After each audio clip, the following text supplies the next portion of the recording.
Assalamualaikum warahmatullahi wabarakatuh. Perkenalkan, nama saya Supatmi, mahasiswa PPG mata pelajaran biologi Kementerian Agama Angkatan 1 LPTK Universitas Muhammadiyah Malang.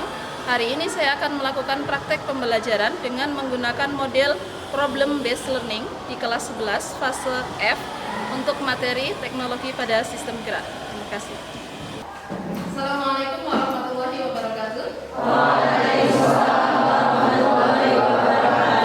Selamat siang anak-anak semua. Bagaimana kabarnya hari ini? Alhamdulillah. Kita akan mulai pertemuan kita pada siang hari ini dengan terlebih dahulu membaca doa. Semoga apa yang kita pelajari hari ini menjadi ilmu yang bermanfaat. Berdoa dalam hati masing-masing. Dimulai dari sekarang, dipersilakan.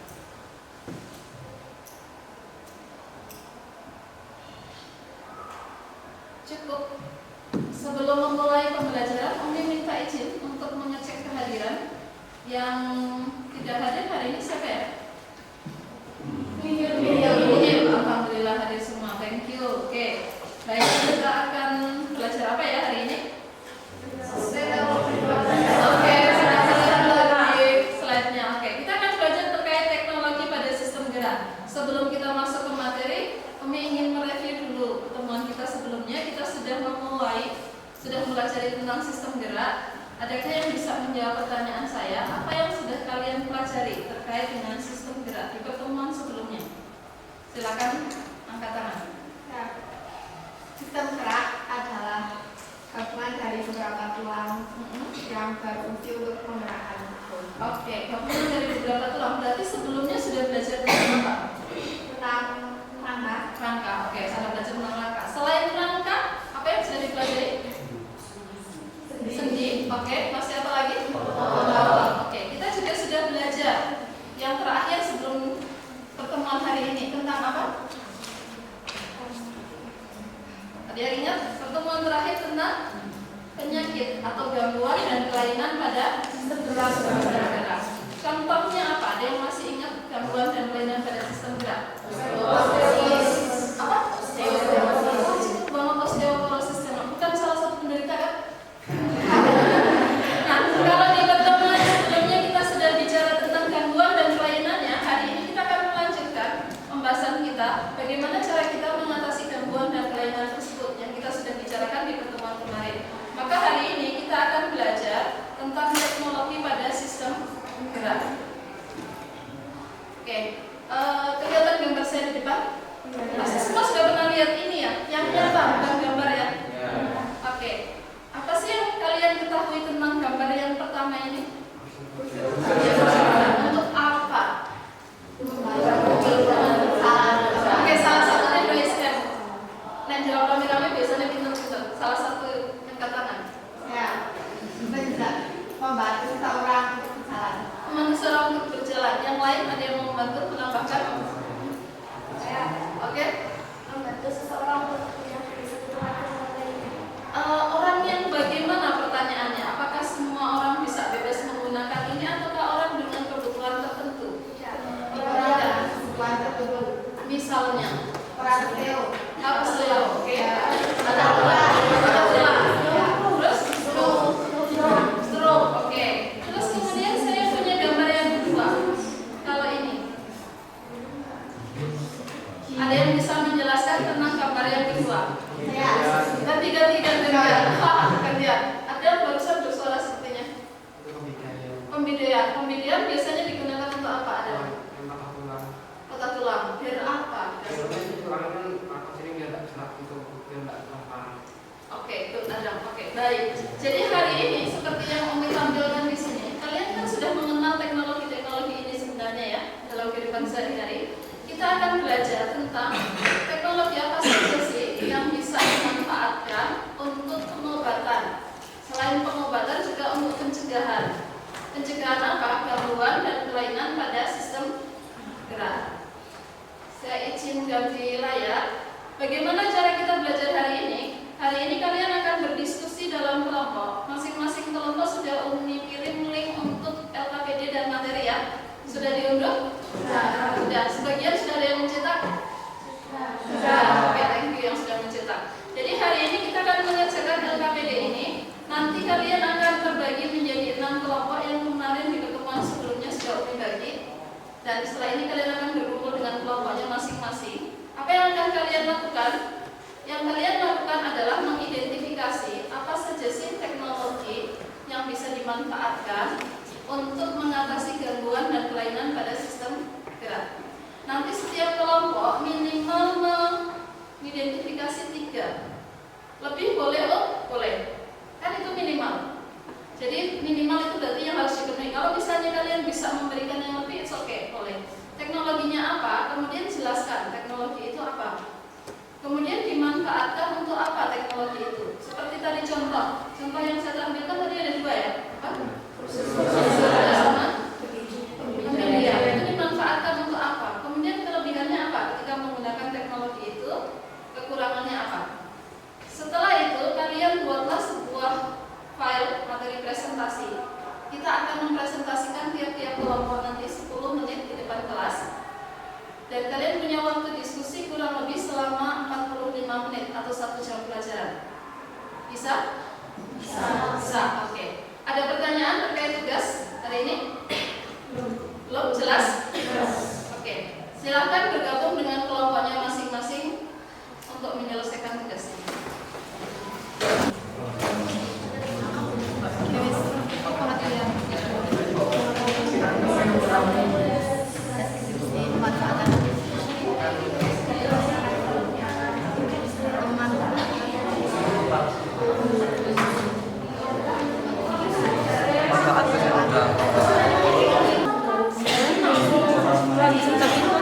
Pertama di ronsen yuk di iki desain karpet mawon. Kosong mau iki sing karpet plastik.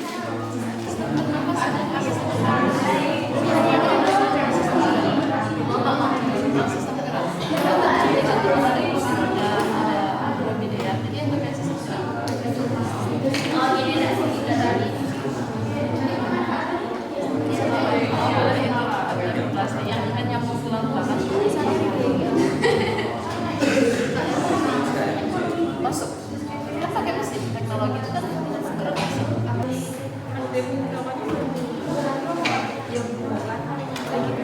Bagi aja yang kalian belum misalnya 3 kira-kira dulu kalau di masing-masing.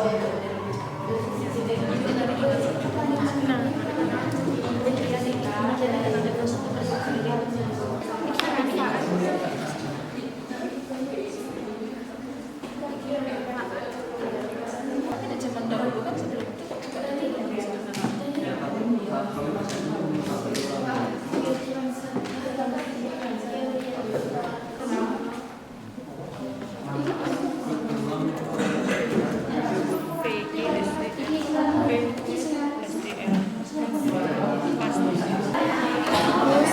Kelebihan dari struktur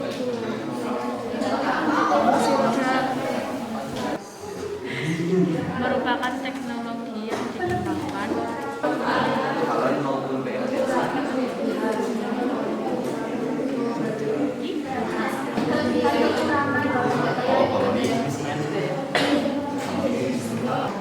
Oke, waktu diskusi kita sudah cukup dan sekarang kita akan memulai untuk kegiatan presentasi. Nanti dipersilakan untuk presentasi masing-masing kelompok salah satu menjadi moderator, kemudian mempersilakan kelompok berikutnya berdasarkan tadi urutan mengumpulkan PowerPoint presentasi yang sudah disampaikan. Jadi yang pertama mengumpulkan tadi adalah kelompok 2, betul ya? Jadi silakan kelompok 2 untuk presentasi pertama. Semua anggota kelompok silakan menuju ke depan.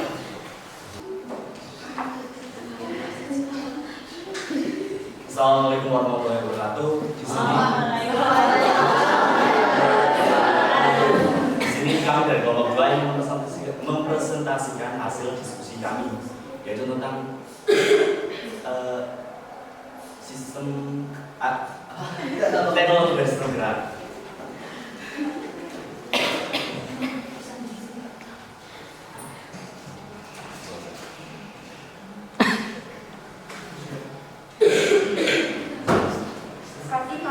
Kaki palsu merupakan alat yang digunakan untuk menggantikan peran kaki yang hilang atau cacat akibat berbagai penyebab seperti penyakit, kecelakaan, amputasi, atau cacat bawaan lahir. Penggunaan kaki palsu ini diharapkan dapat memudahkan seseorang dalam menjalankan aktivitas sehari-hari secara mandiri. Ini gambarnya guys. Itu kaki palsu ya? Ya, ini kalau kita Oh, itu yang kecil. Ya. ini kalau kita Ya. Suaranya tambah ya.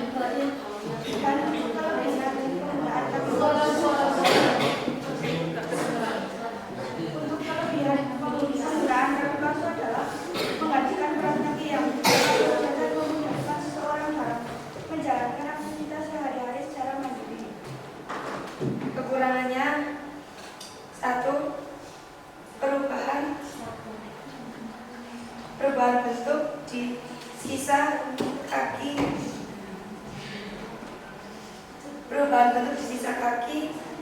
Masalah ini umumnya terjadi di tahun pertama setelah amputasi karena jaringan tubuh Anda mengendap ke dalam bentuk yang permanen dan mungkin bisa mempengaruhi kesukaan soket. 2. Keringat berlebihan atau hiperhidrosis. Keringat berlebihan akibat tenaga ekstra yang dikeluarkan dapat mempengaruhi kesesuaian kaki palsu dan berpotensi menyebabkan masalah kulit. 3. Kantong pain di sisa kaki, kemunculan nyeri dari bagian kaki dan amputasi ini bisa terjadi secara intens dan mempengaruhi kemampuan Anda dalam menggunakan kaki palsu. Mungkin ada yang mau ditanyakan? saya mau ditanyakan. Izin bertanya, Ya, bagaimana memilih kaki palsu untuk penderita difabel? cara memilih kaki palsu ada 2 jenis kaki palsu yang perlu Anda ketahui, yaitu kaki palsu eksoskeletal dan juga endoskeletal. Adapun perbedaan kaki palsu eksoskeletal dan juga endoskeletal yang perlu Anda ketahui. Apabila kaki eksoskeletal adalah kaki yang penopangnya menyerupai jadi betis menggunakan bahan kayu dan dikombinasikan dengan fiber dan terdapat busa dan sangat ringan bila Anda coba menggunakan jenis kaki palsu ini. Berbeda dengan endoskeletal. Kaki palsu endoskeletal adalah jenis kaki palsu yang bahannya ringan dan banyak variasinya. Jenis kaki palsu ini ternyata bisa disesuaikan dengan penggunanya dari segi usia dan sesuai kakinya. Kita dapat menggunakan kaki palsu ini dengan nyaman. Anda dapat mencoba kaki palsu ini. Ya, mungkin cukup sekian yang dapat kami sampaikan. Kurang lebihnya mohon maaf sebesar-besarnya. Wassalamualaikum warahmatullahi wabarakatuh. Berikan aplaus untuk kelompok 2 yang tadi. Oke, selanjutnya kelompok 3. Silakan. Assalamualaikum warahmatullahi wabarakatuh. Di sini kami dari kelompok kita akan mempresentasikan hasil dari kelompok kami, yaitu teknologi pada sistem gerak. Teknologi pada sistem gerak salah satunya adalah Ronsen atau disebut dengan radiografi. Ronsen atau radiografi ialah penggunaan sinar pengionan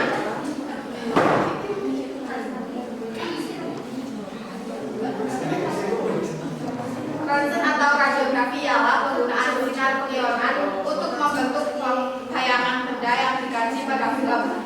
Pengertian Ronsen merupakan tindakan medis yang menggunakan radiasi gelombang elektromagnetik untuk mengambil gambar bagian dalam dari tubuh seseorang. Biasanya Ronsen digunakan untuk diagnosa masalah kesehatan dan pemantauan kondisi kesehatan pada diri seseorang.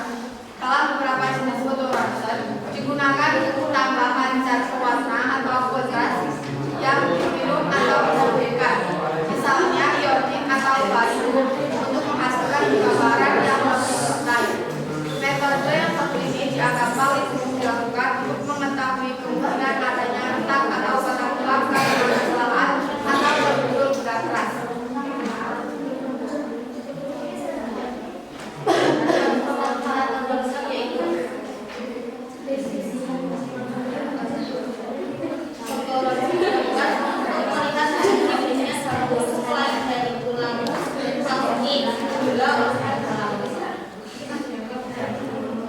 Penggunaan dimaksud dapat melakukan pengembangan perkembangan penyakit, mengetahui kemajuan dari pengobatan yang dilakukan, serta menjadi pedoman untuk melakukan prosedur tertentu. Kurang proses satu menunjukkan bahwa gejala darah setelah menyebabkan infeksi dan indikasi pada jenis 3 menunjukkan bagi tanda 4 mengalami penurunan produksi sperma dan kemasan, 5 pneumonia dan gangguan paru-paru, 6 gangguan pencernaan pada bagian. Sekian presentasi kami. Ada yang ditanyakan? Ya, itu Pengertian radiografi dalam ronsen. Radiografi ialah penggunaan sinar pengionan atau sinar X atau disebut juga sinar gamma untuk membentuk bayangan benda yang dikaji pada film. Radiografi umumnya digunakan untuk melihat benda tak tembus pandang, misalnya bagian dalam tubuh manusia, misalnya tulang atau organ lain dalam tubuh. Ada lagi? Sudah cukup presentasi dari kami, kurang lebihnya mohon maaf. Wassalamualaikum warahmatullahi wabarakatuh.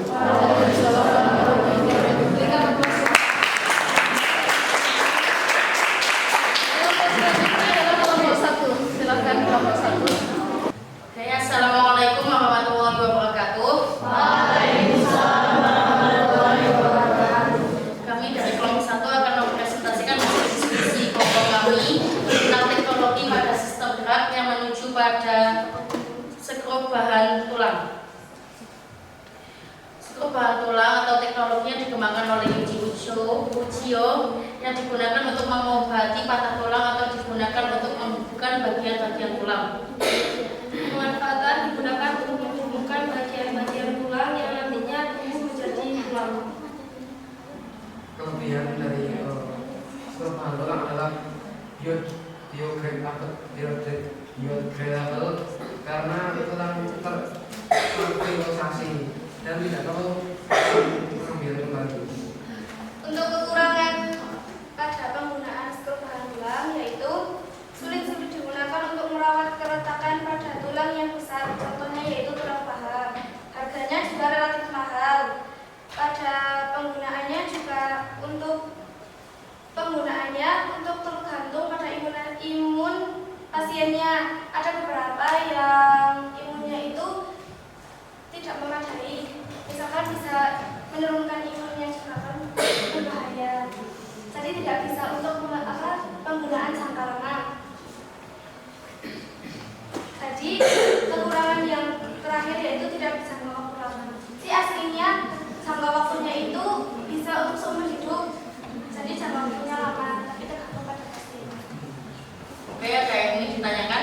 Saya tanya, apa dampak penggunaan skrup tulang jangka panjang? Dampak penggunaan skrup bahan tulang jangka panjang yaitu pada pasien-pasien yang memiliki imun yang rendah itu bisa didapatkan rasa nyeri, bengkak, kemerahan ataupun tidak nyaman di sekitar lokasi pemasangan. Juga kalau penggunaan jangka panjang itu kan kalau bisa jadi infeksi.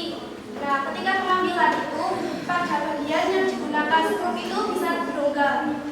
Nah, itu kan bisa menyusahkan pada pasien, susah untuk bernapas, susah untuk penggunaan bagian tulang yang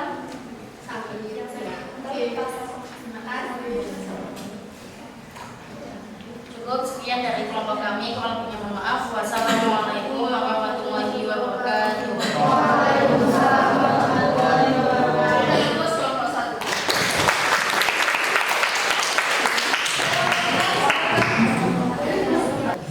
Assalamualaikum warahmatullahi wabarakatuh. Kami dari kelompok 6 akan mempresentasikan tentang teknologi sistem gerak. Yang akan kami bahas adalah vertebroplasty, yaitu prosedur pengobatan tanpa operasi yang dilaksanakan secara rawat jalan. Penggunaan vertebroplasty adalah untuk mengobati vertebra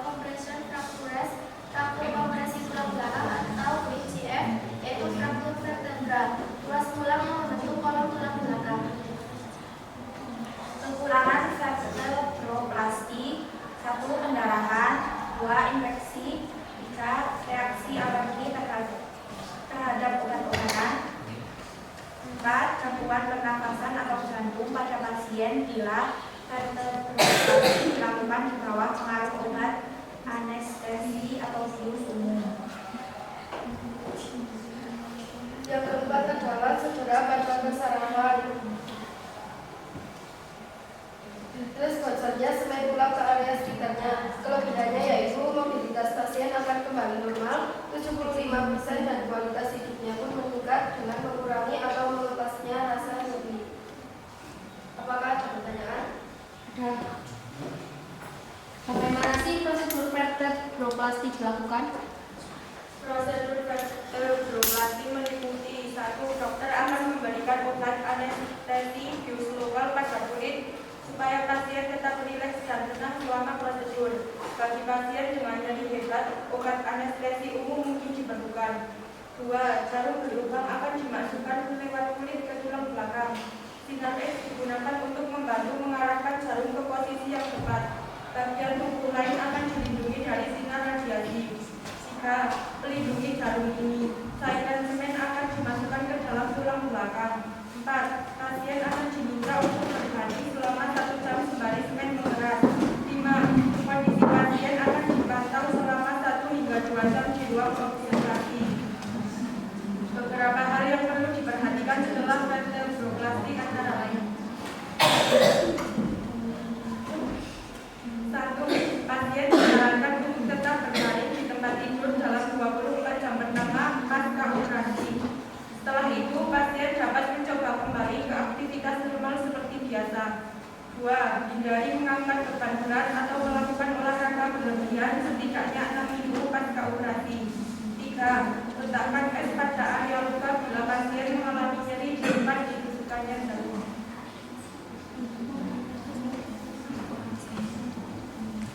Sekian dari kelompok 6, banyak sebut kata yang salah. Mohon dimaafkan. Wassalamualaikum warahmatullahi wabarakatuh. Waalaikumsalam warahmatullahi wabarakatuh.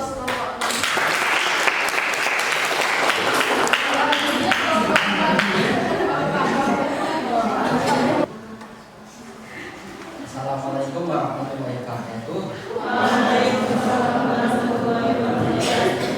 Kami dari kelompok 4 akan mempresentasikan teknologi pada sistem gerak yang akan membahas tentang teknologi radioterapi.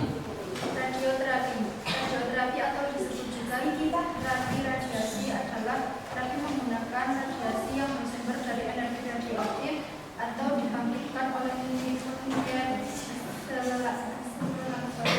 cukup banyak dari penderita kanker yang berobat di rumah sakit menerima terapi radiasi. Pemanfaatan radioterapi ada beberapa, yaitu yang pertama menimbulkan penyakit kanker, yang kedua memperkecil ukuran kanker sebelum operasi dilakukan atau biasa disebut terapi neoadjuvan. Yang ketiga menghentikan pertumbuhan sel kanker yang masih tersisa setelah dilakukan prosedur operasi atau terapi adjuvan. Yang keempat menghentikan penyebaran sel kanker ke bagian tubuh lain. Yang kelima membuat perawatan lain lebih efektif jika perawatan radioterapi yang diterima dikombinasikan dengan perawatan lain seperti radioterapi. Yang terakhir itu meringankan gejala, khususnya pada kasus kanker stadium lanjut atau terapi paliatif. Kekurangan radioterapi bisa menimbulkan efek samping berupa kerontokan rambut, bahkan bulu mata dan alis juga mungkin mengalami kerontokan. Biasanya, keluhan ini terjadi pada radioterapi yang dilakukan di area kepala dan sekitarnya. Kerontokan rambut biasanya akan mereda setelah radioterapi selesai. Selanjutnya ada kelebihan dari penggunaan radioterapi, yaitu efektif untuk mengecilkan tumor sehingga mengurangi ekstensivitas pembedahan, atau dapat pula pasca pembedahan untuk radikal residu mikroskopik yang mungkin tersisa.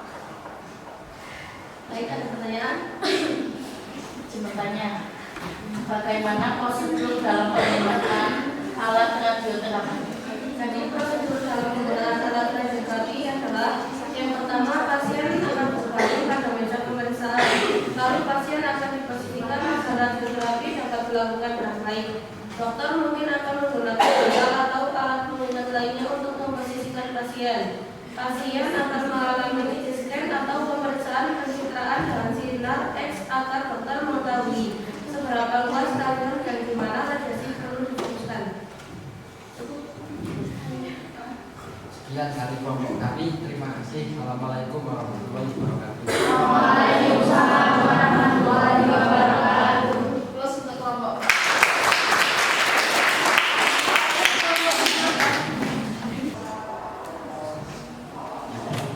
Assalamualaikum warahmatullahi wabarakatuh.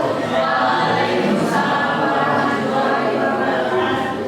Kami dari kelompok 5 akan menyampaikan hasil diskusi kami berupa teknologi pada sistem gerak, yaitu kemoterapi.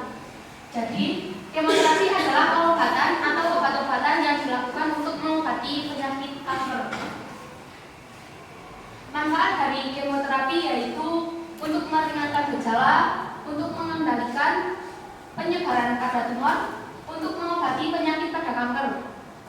Kekurangan kemoterapi yaitu menyebabkan terjadinya rambut rontok, nyeri, kehilangan nafsu makan, perubahan indera perasa seperti mulut terasa pahit, asam, bahkan tidak merasakan sama sekali.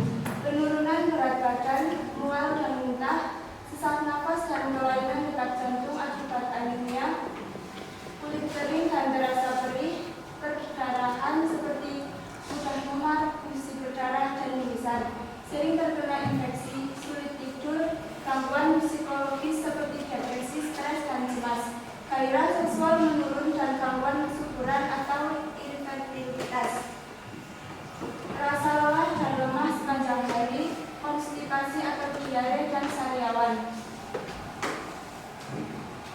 Sedangkan kelebihan dari kemoterapi yaitu membantu perawatan lain lebih efektif. Misalnya dapat dikombinasikan dengan radioterapi atau kemoradiasi atau digunakan sebelum operasi atau kemoterapi neoadjuvan. Mengurangi resiko kanker kembali setelah radioterapi atau operasi atau kemoterapi adjuvan. Apakah ada yang bertanya?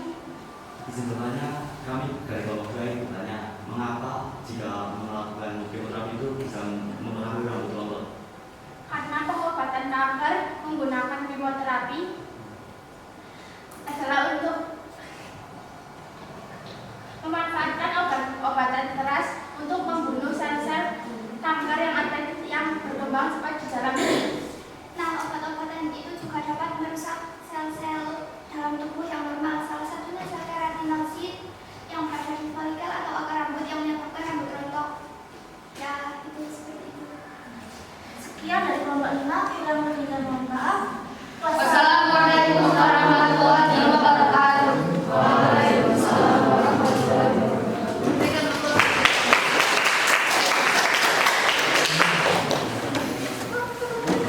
Terima kasih untuk semua kelompok yang sudah melakukan presentasi tentang teknologi pada sistem gerak. Kalian tadi sudah menjelaskan berbagai macam teknologi yang ada pada sistem gerak, seperti ada kaki palsu, yang sekarang lebih keren lagi ya, sudah digantikan dengan kaki dan tangan bionik. Kemudian ada apa tadi? Vesoplasty ya, yang untuk menyambungkan tulang belakang ketika kita mengalami kerusakan tulang belakang. Kemudian ada apa lagi tadi? Kelompok 1 ada ronsen ya, kemudian ada kemoterapi, ada radioterapi, dan lebih banyak lagi ada skrup penyambung tulang. Nah, saya tidak akan mengulas lagi karena kalian tadi sudah menjelaskan detail terkait teknologi pengobatan atau penyembuhan pada sistem gerak. Tadi kalian sudah membahas ini satu persatu, struktur bahan tulang juga sudah tadi dibahas, vertebroplasty juga sudah, gips tadi juga sudah terbahas. Yang ingin Umi tanyakan sebelum kita closing, apa sih yang kalian dapatkan dari ketika kalian belajar tentang teknologi pada sistem gerak pada siang hari ini? Ada yang mau berpendapat? Ya, yang saya dapat pembelajaran ini adalah kita lebih mengetahui tentang teknologi dan pengobatan pada gangguan tulang dan otot. Oke, tahu tentang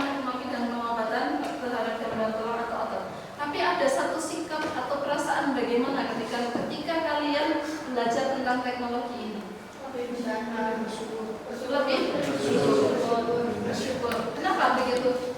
Alat itu Kenapa?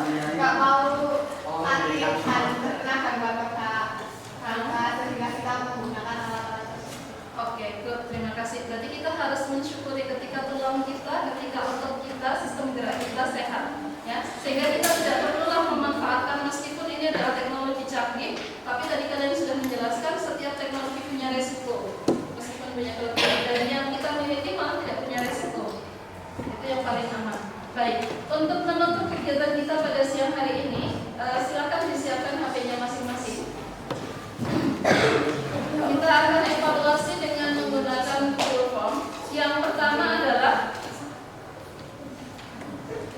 kelihatannya saya akan kirimkan linknya juga di grup kelas.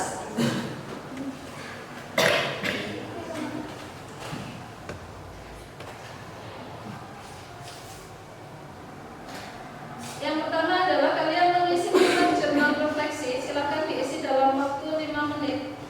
Apa yang kalian pelajari, yang kalian rasakan pada kegiatan pembelajaran hari ini. Sudah saya kirim. Ini jurnal refleksi untuk kegiatan hari ini. Silakan diisi.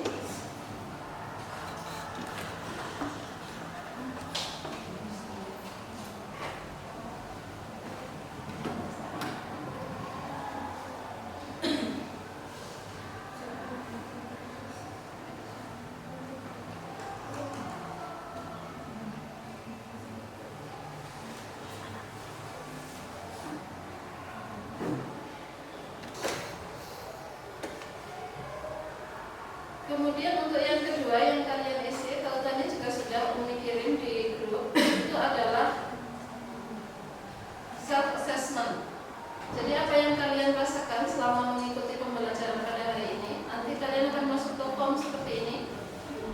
Hanya ada sekitar 5 pertanyaan yang harus kalian jawab dengan memilih antara sangat setuju, setuju, kurang setuju atau tidak setuju.